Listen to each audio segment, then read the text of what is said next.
اب ہمارے مسئلہ چلتا ہے کہ جب ہم نماز پڑھتے ہیں تو ہاتھ کہاں باندھیں یا کیسے باندھیں. ہم بحمد اللہ تعالیٰ مسئلہ پورا بتاتے ہیں. نمبر 1 کیسے باندھیں، نمبر 2 کہاں باندھیں. لوگ یہ تو بتائیں گے کہاں باندھیں، لیکن یہ نہیں بتائیں گے کیسے باندھیں.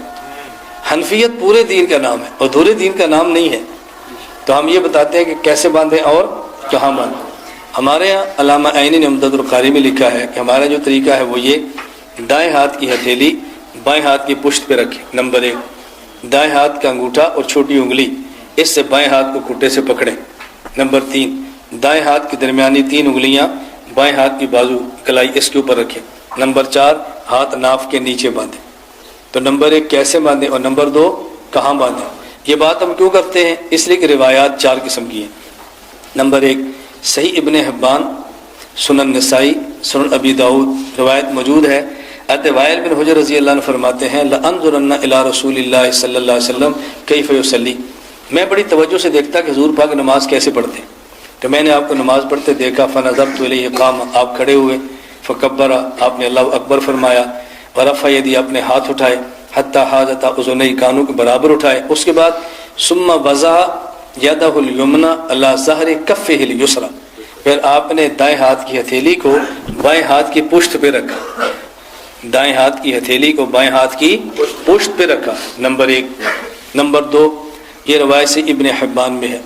حضرت عبداللہ بن عباس رضی اللہ عنہ فرماتے ہیں کہ رسول اکرم صلی اللہ علیہ وسلم نے فرمایا: انا معاشر الانبیاء، ہم انبیاء ہیں، یعنی جیسے اور نبی تھے میں بھی نبی ہوں، اور ہم نبی کیا کرتے ہیں؟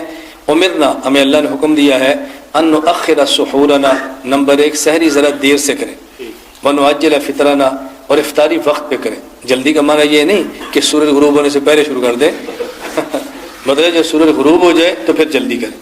نمبر 3 وَأَن نُمْسِكَ بِأَيْمَانِنَا عَلَىٰ شَمَائِلِنَا فِي صَلَاتِنَا، ہم دائیں ہاتھ سے اپنے بائیں ہاتھ کو پکڑیں، دائیں ہاتھ سے بائیں ہاتھ کو پکڑیں.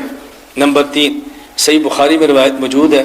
سہل بن سعد رضی اللہ عنہ فرماتے ہیں: کان الناس یؤمرون ان یضع الرجل الید الیمنى علی ذراع الیسری فی الصلاۃ، کہ ہمارے ہاں حکم دیا جاتا تھا کس بات کا اہتمام کریں کہ دائیں ہاتھ کو یا بائیں ہاتھ کی جو کلائی ہے اس کے اوپر رکھیں.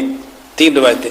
نمبر 4 یہ مصنف ابن ابی شیبہ، امام بخاری کے استاد ہیں ابو بکر ابن ابی شیبہ، یہ ان کی کتاب ہے.